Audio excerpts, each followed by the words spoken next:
Welcome back to the ZeroW Podcast, where we talk about lifting, coaching, and more. You can learn more about Zero by going to www.zero.com.au. That's Zero with a W. We are also proudly sponsored by Establishment Coffee. Head to establishmentcoffee.com.au. Use the code 025 for 25% off and free shipping. If you're watching on YouTube, don't forget to like and subscribe. That's what all the cool kids say. And if you're on Spotify, hit that 5-star review. We love it. Enjoy the show now. Hello, guys. Shall we start with quotes or gratefuls? Well, Meg, what I actually did is I put it in the group chat. What have we been up to? What have you been up to, Meg? Whoa. What was Sorry, that? I was just getting my quote. What did we do? There was something I really wanted to tell everyone about. What did we do last week? Fight? What? No. The Southside comp, but there was something else. Southside comp. Oh, we went to- that's what I wanted to say. Yeah. It was a really great week. So we had a belated birthday for Thomas at barbecue, and then my client Grace flew up from Sydney and competed at the Southside comp on Sunday. So it was a really good week. Nice. Yeah. That's cool. Very fun. Do you want to, we can touch on it later. We'll talk about the comp later, actually. Tom, bro, Yes. what have you been up to? I wasn't listening to any of that because I was finding my quote. I caught bits. I said your barbecue birthday and then the comp. And I said it was a great week. Yes, it was my least favorite day of the year last year, my birthday. The birthday was nice and quiet. And then, Meg set up a nice little surprise. We went out to barbecue and all my friends were there, all three of yous. It was a nice evening eating barbecue and feeling very sick for the next 24 hours. Me too. I did not sleep, Yeah, we didn't sleep that night. Yeah. I felt pretty rubbish the next day too, actually. Yeah, which is strange because you ordered for 17 people and you ate for half a person, and then I ate for 16 and a half people. Yeah. Well, because I rang Meg last week. I was like, what should I, because I was driving, so I couldn't order. I was like, well, what are you guys getting? And then she rattled off what you guys are getting. I was like, well, me. You're like, sorry, how many people are going? Because I was just going to say, yeah, I'll get the same thing. And then she rattled off about 30 things. I was like, yeah, we're definitely not getting the same thing. No, we like to sample everything. Yeah. I wish I could sample something. Well, yeah, I was going to say that's my problem is that I can't sample. I just have to have it all. But you enjoy yourself? Yeah, it was great. It was great. Meg also got me like a dream gift that I've been wanting to get myself for many years but never committed to, which is I've wanted to have knives of some sort with mammoth ivory.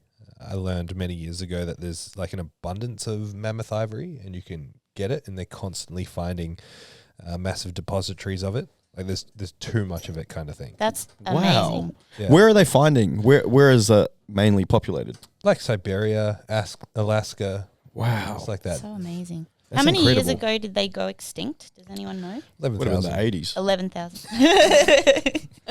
Yes, during the Younger Dryas period. I mean, we can do the whole history lesson if you want. No, it's okay. I love that stuff. Me too. Sorry, Meg. Yeah. There was a mass extinction of megafauna, and the woolly mammoths went down with it. I don't know if they've rebred them yet. They're in the process of bringing them back to life, like Jurassic Park style. They are not. Oh. Yeah. Are they really? Yeah, I legit. didn't know they could do that. Yep. I think it's quite easy. Well, maybe not easy, but I think it's relatively straightforward with mammoths because of how closely related they are to elephants that are alive today. Yeah, wow. Has there ever been any other animals brought back to life that have been extinct? I don't think so. Like- I don't know. You know how we always talk about extinction? Like with Wait, we always talk about extinction. The first I've ever heard you say that word. no, I'm talking like you know how they're like, oh, this certain breed of tiger is going to be extinct, or this monkey's going to be extinct. Why can't we just do that then? I don't know. Well, I think a lot of the issue with that, like animals that have been put on the brink of extinction, Is because of mankind. well, they've kept them going with conservation, but it's like a lot of it's captive conservation. So like once you start breeding tigers in captivity, they're locked into captivity forever. Like you can't breed a tiger in captivity and then set it free because its mother doesn't know what being a tiger is. Yeah. I guess they And just turned into a also- dog. Also because of poachers as well. They have gorillas that are constantly surrounded by like armed guards to Wow. stop poachers from getting them. Yeah. And same with, I think it was was it the black rhino or the white rhino? The last male, and it used to be guarded by, That's right. by Yeah. military as well. 24/7, eh? Yeah. Yeah. Yeah. That's crazy. It's crazy that there's some sickos out there that like the Mm. one. Because one they think left. their horns are like have medicinal healing or properties, but it's something. all just made of the same thing as hair and nails. Keratin. So, yeah. Mm-hmm. creatine. Creatine. Yeah, get it in you. Mm. Actually, that's kind of why I wanted the mammoth ivory. Grind it up. Get me some ancient creatine. Expired creatine. Is it monohydrate or? Yeah, always. Oh, Gold standard. What have you been up to? Had Tom Bro's birthday dinner on Saturday night. Very Yes. grateful for that. That was fun. Hang out with people I don't normally hang out with or get to see very often. So that was cool. What else have we been up to? It was really cool how you guys made the trip up to Brisbane, but it didn't help set up the comp, so that was nice. I didn't know you were going to be helping setting up. Oh, I was stuck in traffic. Brother, we're going in the same direction. We would have. Didn't need it. It was so smooth. Yeah, look good. And then what else we get up to, Bridget? Not much. I feel like we all did the same thing on the weekend. Yeah, we had did do the same Thomas's thing on the birthday on And then the Saturday and comp. then the novice comp. Yeah. So, And the sanction comp. yeah. Mm. And the sanction And the comp. sanction comp. Yeah, that's it. Bridget, Yeah. what have you been up to? I just said it. The same as you guys. Yeah, my bad. Nice. All right, It was a good weekend. I'll kick off things off with my grateful. I'm grateful for old friends. Nice. Very grateful for old friends. One of my best mates, like one of my longest friends, he's here for. They got a New Zealand touch camp next week, and he's gonna come stay at ours just for a night before he gets in camp. But yeah, you know those friendships that never end. Like the he painted my mum and dad's house. Like he's in my family pretty much. Like used to come over for Christmas, and yeah, he's like my brother. So it's cool. It's gonna be cool to see him. Nice. So grateful for old friends. They never end. I thought you Awesome. were about to talk about Johnny again, and I'm like, again, this is like the seventh time. He's pretty great. Let's just get him on the podcast already. Man, Would he talk on the podcast? he'd be way No. too shy. Oh, Way too shy. Have you guys met Johnny? I've definitely seen him in real life. Maybe Yeah. he's come and train in here a Yeah, couple he and times. Tez are just the best. I think The I don't best know people. if I have. I've met Tez. Yeah. I think you've met Johnny. Or wait, Maybe a long you've met Tez time when ago. she trained here. Yeah. A couple times, but I'm pretty sure you've met Johnny as well. Yeah. Actually, yeah, you have. They went to one of your workshops at the old gym. Oh, there you go. Yeah, Nice. back in the day. Way back when. Mm. Bridget, what are you grateful for? I am grateful for James. I don't know if anyone knows this, but I am a big fan of the Alien franchise. Are you? Yes, I don't know if you know. First we're But, hearing about it. but I'm also grateful for Ilya, because I don't know if anyone knows, but Ilya is a jeweler and he makes some really cool, unique pieces. And James got me a really unique, it's a face hugger ring. And the box is in the shape of an egg, and it's really cool. I should have brought it in. Oh, I want to Yeah. show you you guys. that. I'll bring it in tomorrow, so it's amazing. Yeah, so. nice. Face hugger ring. It's Is that fucking the bad incredible. guy? So that's like, have you seen any of the movies, or do you know much about them? Let's just say I don't, because I can't, I've- remember, can't The remember. face huggers are the creatures that the queen alien lays, and they're inside an egg. And the Okay. egg opens, they get on your face Yeah, and yeah. lay an alien inside of you, Yeah. and then he comes out. Yeah, I've it's pretty seen Mars Attacks. Is that similar? cool. Yes. It was for our fake anniversary. We don't actually have a we date. don't have an official date. So, So just wing it. That's all right. What do you got, Meg? What are you grateful for? I can't decide. Like everything. Everything's Ooh. I really like that. And abundance. good. That's the best. Just life. Yeah. Wow. There's so many things I could list off, so I'm just gonna say pretty much everything. Amazing. Mm. I love that. Yes. That's good. Tom, bro. I'm grateful for my birthday. As much as I hate my birthday, I had a really nice one this year, and everyone made it really special. And thank you to everyone who gave me birthday wishes. And yeah, That's cool. that's me. All right, I'll kick us off with the quotes. Wait, are you going to sit and break Masters 1 records now? I'm not that old. Wait, isn't it 35 to 39? No, What is it? it's Bridget's age. So Starts at 40. Right. A fool is known by speech and a wise man by silence. Okay. Ooh. I'm not speaking the rest of the podcast. My one is from The Hardest Geezer. Do you guys know much about him? No. He ran the full length of Africa, first person to ever do it. Wow. And he's so funny. His catchphrase is what's his catchphrase? Anyways, he's always talking about tea and bickies. Like, he's just hilarious. Yeah. And something I just listened to his podcast with the CEO guy, Diary of a CEO. Diary of a CEO. And he said, I'm paraphrasing, but he said something along the lines of, don't take advice from miserable people. And I was like, yeah. That's so good. That's so good. Yeah, he's really cool. Very good. You haven't heard of him, James? Nah. I'm surprised. Because he's like he's like a Ned Brockman type, but better. What's his name, sorry? Is that unfair to say? I think it's unfair because Ned Brockman is just like... Yeah, but you're Ned Brockman's biggest fan. I'm his biggest fan. His name is Russ Cook. Russ Cook, nah. Mm-hmm. You should listen to his podcast, you guys. He talks about how he got kidnapped Yeah, I was going to say. when he was in Africa for like a long time, like 7 hours or something. And the feat of running across Australia is amazing.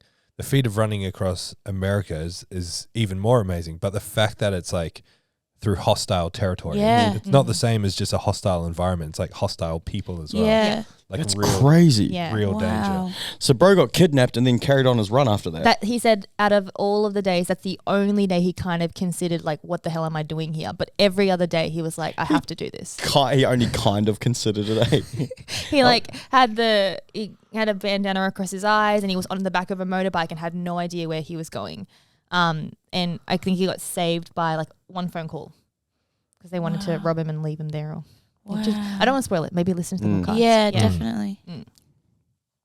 Good guy. That's crazy. Mm-hmm. Quite good. Okay. If people are trying to bring you down, it only means one thing. You're already above them. Ooh. Whoa. It's true. Shut up.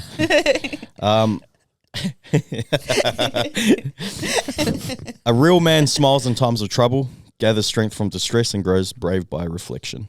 Ooh. No, brother, I've seen you troubled and there was not a smile. It's kind of scary, eh? All right, so we just had a competition in the weekend. The last APL competition before APL drug tested nationals. Mm-hmm. Am I right by saying that? I think so, yeah. Yes. Yeah, I don't know if there are any between now and... Well, I mean, nationals are 2 weeks. Yeah. So we just had Mountaintop Rumble. Yep. Mm-hmm. Number 2. Number 2 at Zero Southside, Mount Gravatt, Brisbane. It was kind of unique. They had 2 comps in one day. The first half of the day being a novice competition and the second half being a sanctioned competition. They're pretty cool. You guys had some people, everyone had some people competing. I didn't. You didn't? No. You refereed the whole day? Mm-hmm. Tom, bro? Oh, actually, we'll start with Meg. Grace, how'd she go? She did awesome considering... she just did awesome, period. But she was a novice. She'd never competed before, but we signed up for the sanctioned comp. She flew up from Sydney. I just find it so brave. Like, Yeah, 100%. I can hardly compete like on ground here at Ground Zero. She wasn't just at a different gym. She was in a whole other city. Another city. Whole other state. Had her period. All the stars not aligning. And nervous because it was her first comp, but she did amazingly. She did really well. Yeah, she did. Yeah.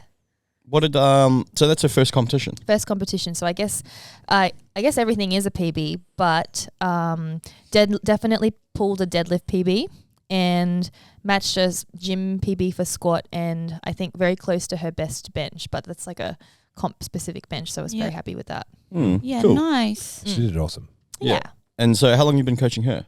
Forever. Yeah. I don't even know how long. Years. Yeah, right. That's and you awesome. said it's only the second time you guys have met in person, is that right? Yeah. Yeah, that's so cool. That's really cool. Yeah. Oh, well done. Who did you have, James? I had Josh Rogers. So he's an online client. I've been coaching him for a while now. Must be over a year. But until a couple of weeks ago, that was the only the second time I've ever seen him. When he came in to do his deadlifts? Yeah, he came in and Bridget goes, "Hey, how can I help you?" Had no idea. So I've been a Zero client longer than you. He did really well. He did awesome. What did he squat? He squatted one. I could butcher this. 145. He was in the morning? Yep. Yep. In the novice comp, benched 90 and deadlifted 190. Nice. So when we started working together, his deadlift was 150. Yep. So added 40 kilos. Nice. Huge. His squat, I'm going to say it was around 110. And bench, he's got funky shoulders and wrists and whatnot. So he's always struggled a little bit with the bench. But yeah, he's made awesome progress. I've seen he's frothing. He's so excited to compete in a sanction comp next. Nice. So good. Yeah, you know when someone's new to powerlifting and they pull a lift real easy, and it's so funny when they're like, bro, should have loaded 200. I'm like, man, it's not really how it works. Yeah, so he never even pulled 190 until the day. Yeah, no. Which That's is cool. awesome. So yeah, and he's a pleasure to coach as well. Just a great really bloke. nice guy. Such a nice guy. Very easy Shout going. out Josh Rogers. Mm. I had young Theodore. I don't think Theo is short for Theodore for him. I think it's just Theo. I don't actually know. Probably ask him. I had young Theo. The plan, I mean, like, listen to the podcast from the other week that we did with Theo. The plan was always just to go do openers. It was meant to be like 340, 190, 380 as openers to get 500 dots to qualify for the Zero Pro. But he was just feeling good. So he did 340 and we're like, yeah, we may as well do a second. Did 360. Then I was like, 380 is like number 3 all-time raw squat in Australia. So he did that and it was pretty comfy. I was going to say, by the way that looked, I reckon he could squat 400 in sleeves. Yeah. Yeah, it's definitely not far off it. Mm. The limiting factor would just be his upper back. He'd squat up and get rolled forward. He started to get it on that. So I don't think 400 was there on the day. He would have had a fair crack at the all-time Australian raw squat, which was, oh no, maybe not. I'm not sure what it is. I think it's 402. Who is that? I think it might be Tony Reinmuth, which is a guy in Melbourne. He's ex-PA. He had a massive squat in PA, and then recently he's done pro raw the last 2 years. So yeah, ended up with a 380 squat. He busted up his shoulder doing an incline bench maybe like 3 months ago, and it's been a slow rehab back from that. He didn't get it checked out for a little while, and by the time he did, he didn't get proper scans. He just saw Effectus Scott up in Brisbane, and it was an AC joint injury of some sort, and it's just been a slow rehab coming back. So he was always going to bench way less than what he was capable of just because of the injury. So the plan was to open at 190 and leave it. He did 190. It was pretty comfy. And I was like, just leave it. It's not worth busting up his shoulder, but he really wanted to do a second. So we went 210. That was fine. He wanted a third, and I was like, no way, bro. That's it. That's all we're doing. Because it's just not worth it. Like, all he needed to do was open his deadlift. He exceeded what he came to do in the first place. And like even if he was feeling good, it only takes one rep to feel bad or to re-injure that thing. So it was just like, don't do it. Don't risk it. Save it for the bigger comp that actually matters. So skip the third bench, and then he opened on a 380 deadlift, and that was relatively easy. So we went 417.5, which the all-time Australian deadlift record is 410 by Zero lifter Dylan Hellriegel back in 2019. So we wanted to have a crack at that, but then 417 gave him the number. What was it? Number 3. I think it was junior? 3. Yeah. Yeah, number 3 junior deadlift of all time. Who were number 1 and 2? I think number 1 was Benedict Magnuson, and number 2 was Kayla Woolham. Okay. Oh, wow. I haven't heard that name in a while. Yeah. So he got the 417. It was relatively comfortable. Definitely no issues with grip because Meg made him hold it up there for about 17 minutes. You're never going to hit. I don't care. I think it was a fair hold. It was on the longer side, but I don't think it was unreasonable. But I think he's going to bring it up every time he sees you from now on. I was going for IPF vibes. No, see, I was telling him if I was in Meg's position, if any of us were in Meg's position, it probably would have been the same because he got to the top just before lockout and he wasn't quite there and he started moving into lockout and he paused again. And from the front, it would have been like, I think this guy's still going. So it was that like little little hesitation at the top that you were waiting for just to confirm that he was locked out, and then he sat down. Yeah, but and to him, especially when there's such a big record on the line, you want to be sure. oh yeah, Yeah. sure. No, I hate, like, quite often a dodgy referee call overshadows what they actually did. Yeah. In those scenarios. Oh, when people like say stuff like that after the fact. Or like, when they post and then all the comments like on Instagram talking about the dodgy refereeing. So I think it was good. Yeah, yeah. And I mean, like, there's been numerous instances. It's always going to happen. There's human error involved, but there's been numerous instances of this. Like when Coops did the first ever 300 kilo bench press, the press call was pretty quick. Mm-hmm.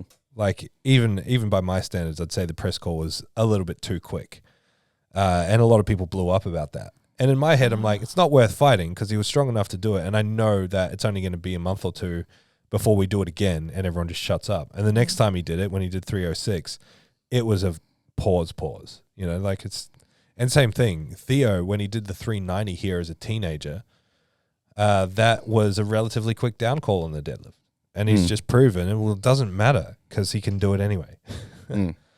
But yeah, that was, I mean, the day couldn't have gone much better for him. And it's pretty crazy to think, like, he didn't peak for that competition. We've barely trained in the last 2 months. Like, very limited structure. And when there was structure, he was just unable to complete anything.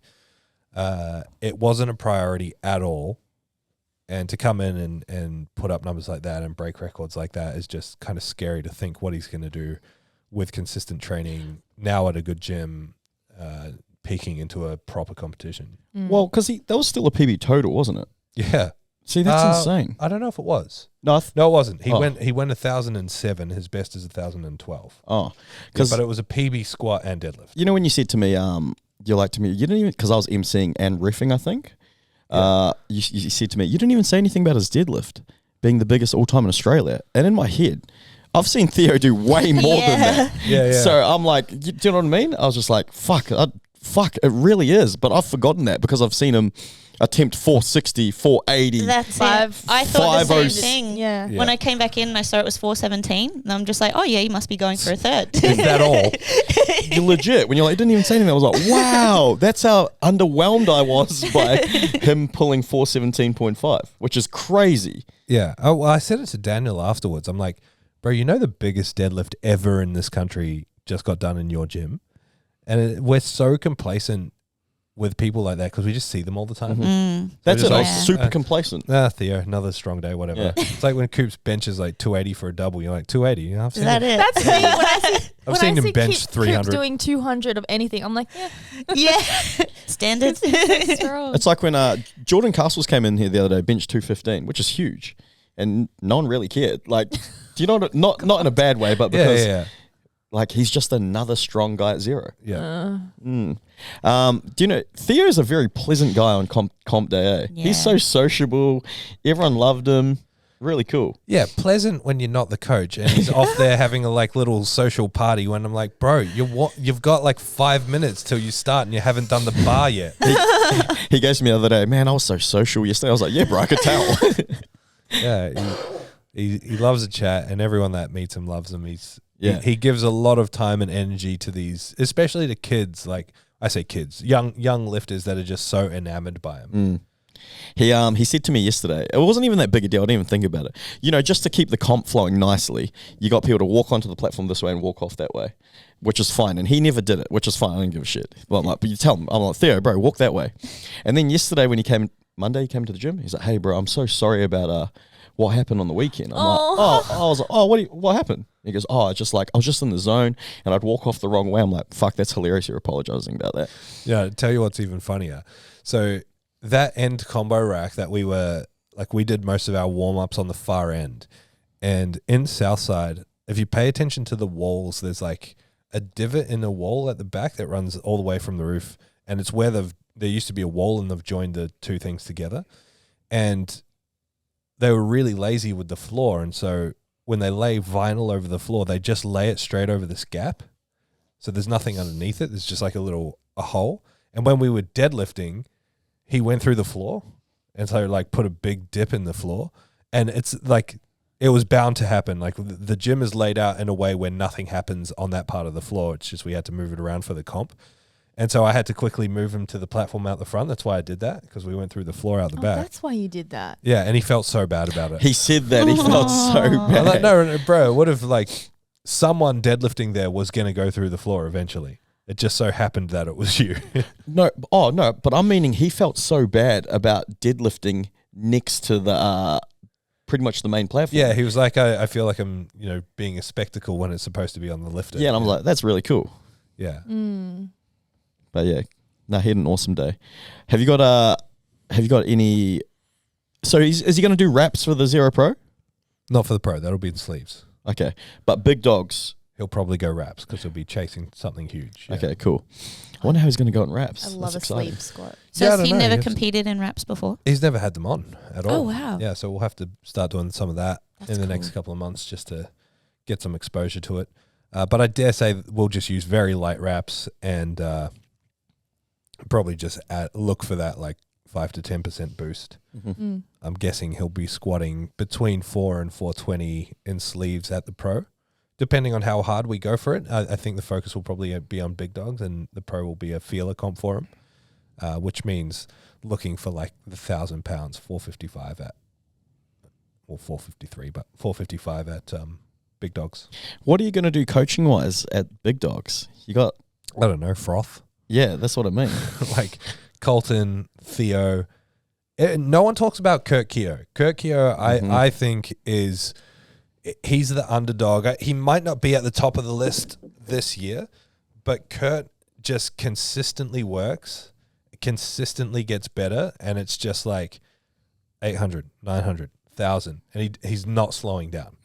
So he went 1,002 at his last competition, but he's only doing it like one comp a year and adding 100 kilos every time. Oof. So I wouldn't be surprised if once he's still settling into life in Australia because he moved to Perth, but I wouldn't be surprised in the next year, like if at the end of next year, if he's knocking on the door of like 1,100 as well.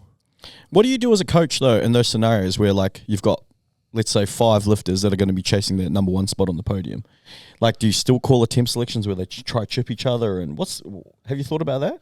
No, it's whoever pays the most. Yeah, fair enough. Yeah, normally I've only been in that situation a couple of times, and it really comes down to what. Like, I'm never gonna trip another lifter up to elevate another lifter. It becomes like chase the biggest total, and then I put the agency back on the lifter. So it's just kind of like, look, this is what Colton can do, this is what Joseph can do. What do you want to do as the lifter? And if they want to play some tactics, go for it. That's how the game is played. Yeah, cool. But I honestly think even though they're all going to be within a certain range, that there's going to be just standouts. I don't think it's going to be a case of anyone having to chip each other Like close. to get a podium. Yeah. When is it? November 22? In Melbourne? Yes. It's crazy. So you got Dylan Hellriegel, Joseph Whitaker, Kurt Keogh, Colton. Limit record breaker. I don't know what his last name is. What is his last name? Engelbrecht. That's the one. And then Theo Maddox. Wow. Anyone else from Zero doing big dogs? Not that I coach. No. I've been in talks with a very strong American lifter. And if he comes on board, maybe him. I don't know. Well, that'll be cool if John Hack does come on board. Did I leak it? My bad. I wish. Oh, man. Yeah, nice. All right, well, that's a little bit of a wrap-up. So, overall, successful comp? Yeah, it was great. I thought it was Great awesome. comp. Yeah. Yeah, it was awesome. I enjoyed myself. I kind of liked how the crowd was spread wide rather than long. Yeah. I thought that worked pretty nicely. The crowd was so great They that were. day. I don't know what it was like in the morning, but it was so good in the afternoon. It almost makes me think like we could put the comp platform against that wall and run the crowd long ways. Yeah. And then have warm-ups like Exactly this. where they are. Okay. Do you know, I really enjoyed, because normally at comps, I feel like a little bit of a cop-out. I feel like I'm the only one not really helping because I'm always coaching. You Yeah, MC, I feel you like ref. that a lot about you as well. Do you know what I mean, though? Like, I'm always coaching, so I'm like, oh, sorry, I can't do that. Nah, coaching. because when you're not, you're always helping. Exactly. Yeah, but I felt good because I was just, besides Josh, after that, I was just working the whole day. Yeah. So, yeah, I don't know. Because I feel like coaching's easy. You're just socializing and playing tactics and... Do you know what I mean? You know, you could experience that 5 days a week. You could feel good about working if you worked. I choose not to. That's where I draw the line. No, it's definitely, it's definitely fun helping out. I think as well, we don't have a team of people that doesn't want to help out, and that makes it way more fun. Yeah. Like all the spotters and loaders, they're working their ass off, but they're laughing, and everyone's got a good bit of banter. Yeah. It's nice. Yeah, I just feel bad sometimes because you'll be on the table, whatever. Bridget will be riffing, Meg will be riffing, and it gets all I'm doing. distributed though. Like maybe the next comp, Bridget will be coaching and you won't. Exactly. I was up in the afternoon helping out Theo the whole time. I got off the table. We all chip in where we chip in. Don't feel bad.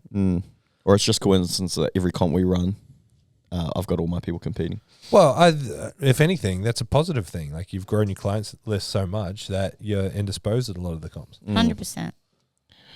Yeah. All right. And I mean, look at the improvement in the quality of competition since you've been helping out less. Yeah.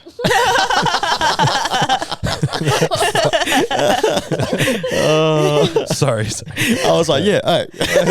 Roasting James Day. Oh my god. I love it. Look at that video of the last deadlift when you're doing your whole doof, doof, doof. Like that shit's sick. Yeah. All right. I got a couple topics to talk about. I got 3 topics. Tom Brady, did you see any of them? I did, yeah. What'd you think? Want to talk about them? Hit it. All right, sweet. So the first topic I want to talk about was the importance of workout duration.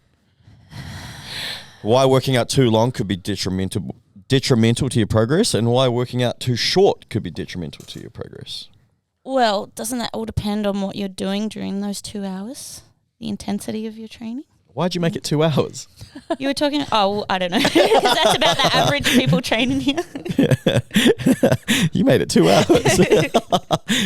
What do you guys think? Oh, I feel like I have to remove myself from this situation. No. Give me. I want to hear you guys' examples because like dilly-dallyer ever. Well, Meg, you trained for a very long time, but from the outside looking in, it looks like you trained very hard for a very long time. But if you added up the minutes, it's probably like 17.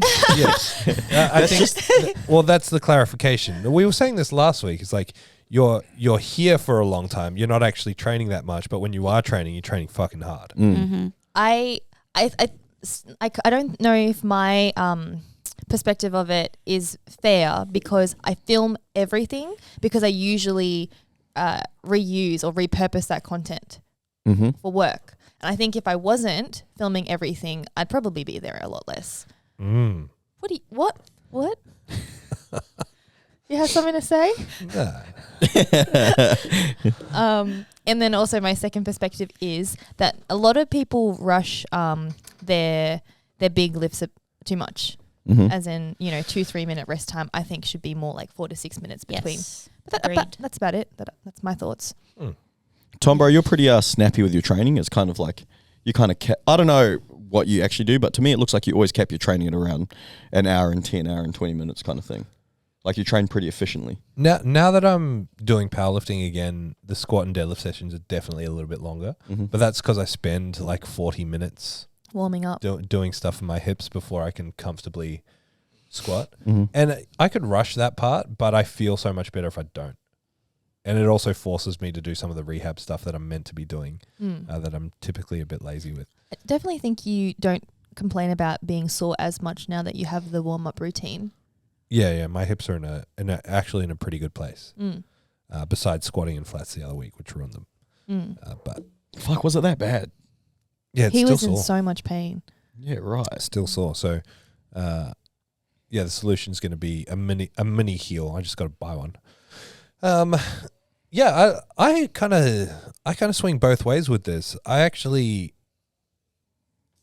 don't think anyone needs to be here for 3 hours. But I appreciate that people like being here for 3 hours. Like I do appreciate that people like our gyms are built on culture and community. The fact that people come and are willing to spend their time in our place is actually pretty special. The only time I don't like it is when they're distracting other people that want to get moving faster. I don't believe anyone needs to be at the gym for that long, but if you want to be, why not? Definitely.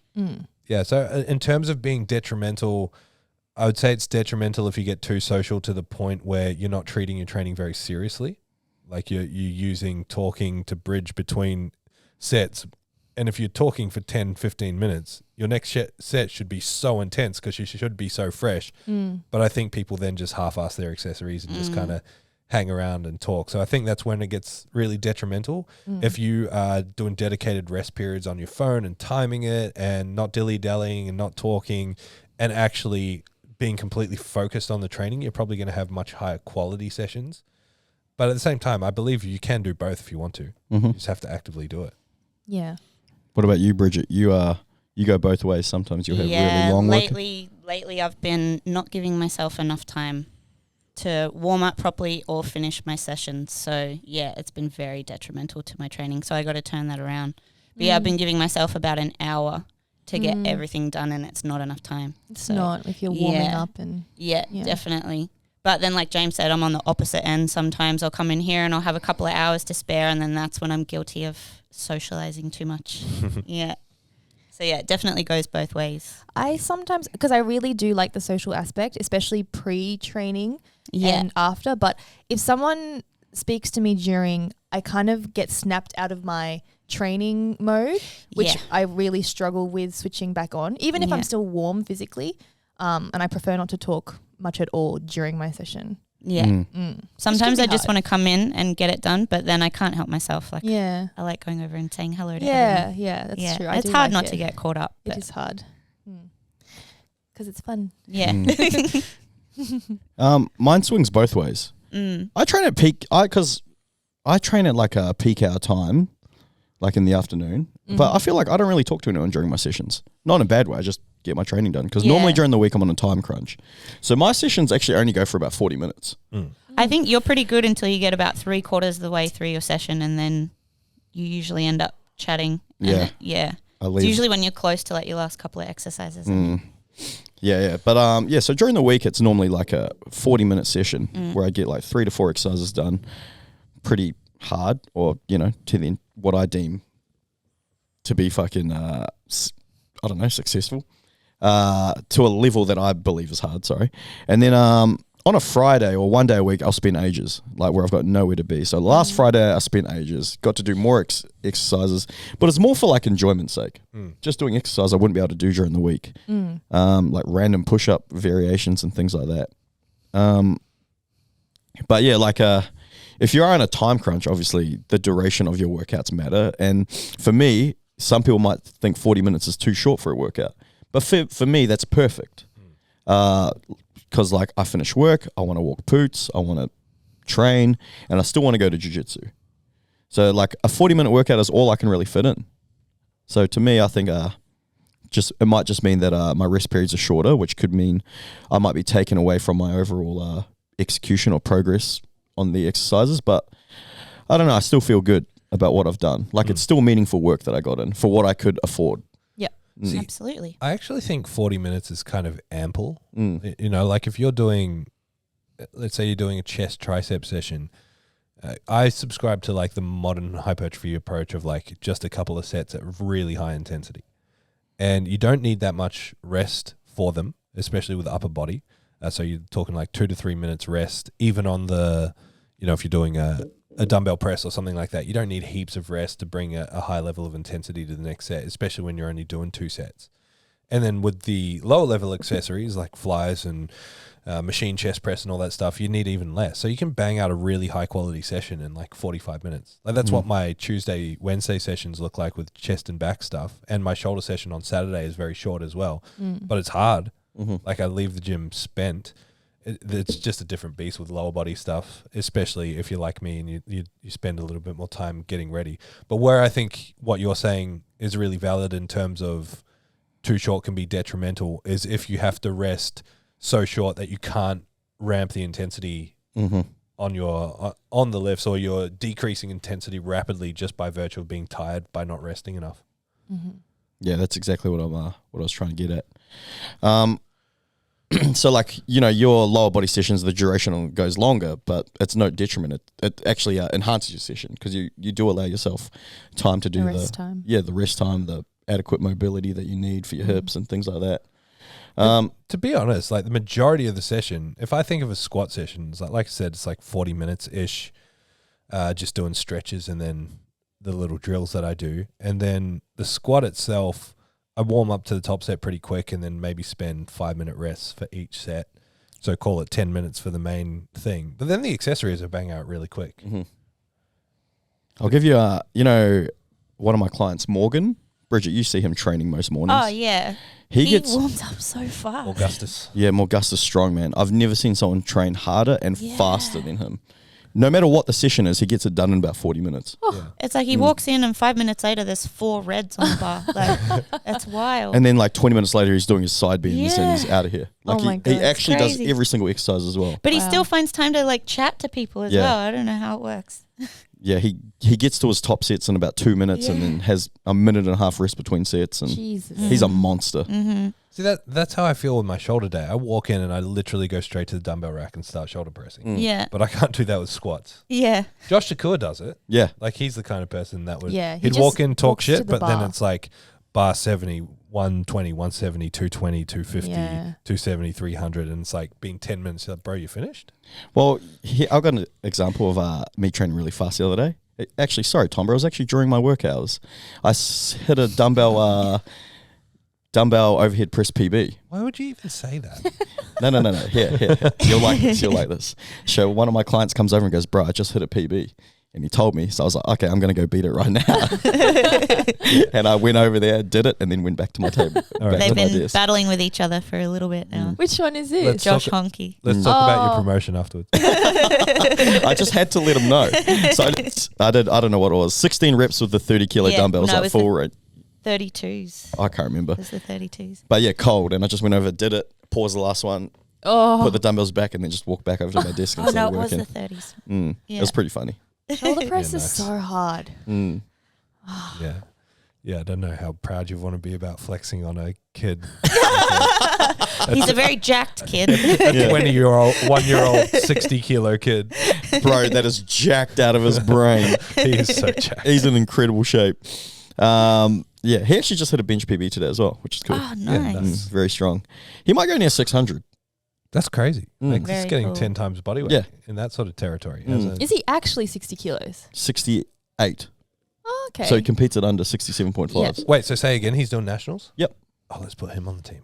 He's already on a team. Who's? No, he's Oh. not. He's not. Yeah, chuck him on. All right, Josh, Jacob, Kelly. Who's Jacob? We just needed the 4th female. Anyway, we messed the podcast up by doing this last week, so let's just move on. All right. Fitness content trends you don't like. Meg, you're a fitness content creator. I wrote one down that I wanted to share. Hang on.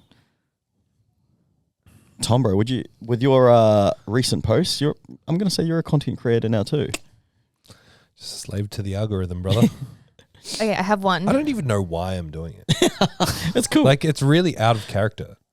Yeah, but it's funny. It's harmless. It's cool. I It's like harmless, it. yeah. Yeah. So some people got upset. Oh, Really? really? Yeah. Did you? The I saw you. deadlift Oh, was that the Oh, deadlift yeah. video? Who got upset? Oh, no. This guy was like, literally no one cares about powerlifting, and I used to be a powerlifter. I saw that. Thanks, bro. Calm down. Appreciate it. I really don't like when people hate on a certain exercise. Like, Yeah. here's why you should never do this. That's just one I don't like. Mhm. Yeah. Yeah.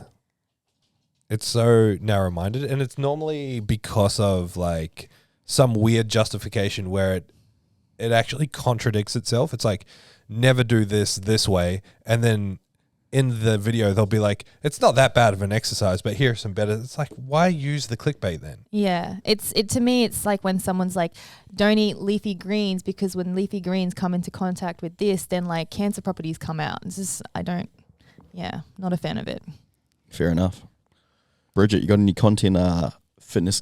Come back to me. I'm still having to think. There's lots of stuff on social media I don't like. Yeah. It's annoying. Okay. My biggest one is just like, get a new coach. If your coach does this, get a new coach. Yeah, because that's what I was thinking. Or stop making this mistake in the gym. Yeah, That it's like- stops people from wanting to go to the gym. But the especially annoying as thing was, beginners. it's like that wasn't a mistake. Yeah. They went there to specifically do that. Like, Yeah. where was the mistake? Why? What Because gets me? you disagreed with their execution or their exercise Yeah. selection. See, that's what I mean. What gets me is everyone who posts like that is they're expecting perfection from everybody. When a lot of people are just doing the best that they can, they might have just started doing that exercise. They're still trying to perfect their form, perfect their technique. Well, There's just too much hate. The annoying thing is it's like perfection for purpose as well. So it's like, this is especially confusing for people in, say, powerlifting, where it's like, stop doing your lat pull downs like this, do it like this because it hits the latissimus dorsi and the iliac fibers better or whatever. It's like, who fucking cares? I'm not using the lat pull down to train this specific muscle to look good on stage. I'm using the lat pull down to solidify an upper back position that I use on squats. It's a different mindset to approach. Yeah. When like a lot of these things are taking a like hyper anatomical approach rather than understanding that different exercises can be used for different purposes. Yeah. Yeah, not everything's lots of people, like you said, they're just looking at it through a particular lens. Yeah. I think this is the only lens that exists. They fail to recognize that powerlifting is a sport. Like, the goal of powerlifting isn't to look more jacked. Like you said, you train certain exercises to get better in certain positions and whatnot. What do you guys think of like call out culture? Bro, that's what okay, so I can't stand the videos where people, don't get me wrong, I've laughed at some of them sometimes, but I can't stand when coaches will use someone else's video. Like a clip or a stitch of someone else's. And then talk about what they're talking about is wrong and how. Yeah. Do you know the videos I'm talking about? Yeah. It's becoming really common. And I think it's fucking so cheap and gross. It's like, man, like, I don't know, who made you the authority. Yeah. Yeah, it's hard because inherently it would be hard to do that sort of content without immediately putting the other person down. And that's what I think. That's what I don't like. It's like, why are you putting that guy down? But it's kind of like, this is social media. Like, you've literally put yourself out there and you have to be prepared for criticism. So like, while I agree that I don't necessarily love that content so much, it's hard to not to consume it. So like, you only not like it because you've seen so much of it. If you hated it, you just scroll past it. But it does work, like in terms of capturing eyes. And I don't know how I feel about people who are, putting things out publicly and then getting upset that people are taking digs at it. Yeah. It's kind of like, well, you opened yourself up for that. It's this weird like middle moral ground. I think maybe it's just a bit icky for some people to be using that as a way to put themselves out there rather than just showcasing how good you are as a coach. Well, that's don't get me wrong. 100%. I agree with you guys. Like, I don't particularly like it. I guess I'm just playing devil's advocate. I just like, for myself, I want people to.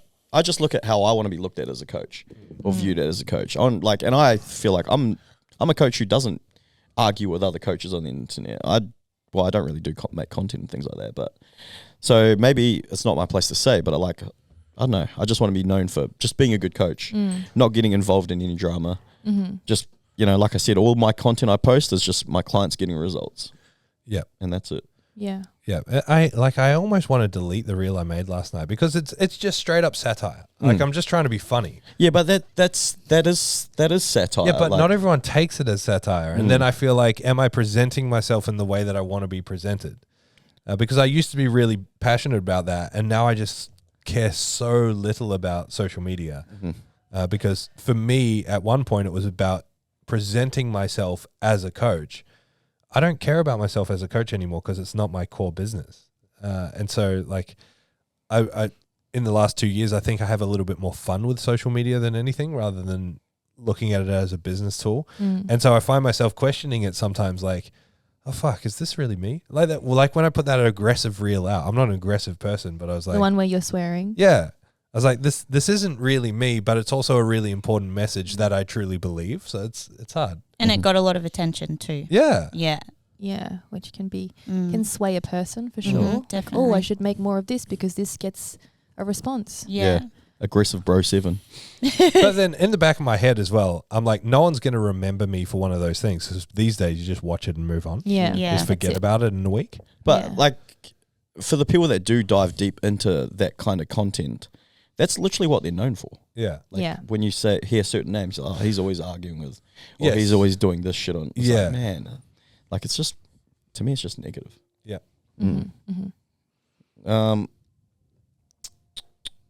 What if I don't know. I don't know if I've got any other things that pop straight into mind about like content styles I don't like in the fitness industry necessarily. There's I hate grind culture, like content. The rise and grind mindset. Like you mean like hustle culture? Yeah, hustle and grind fitness culture.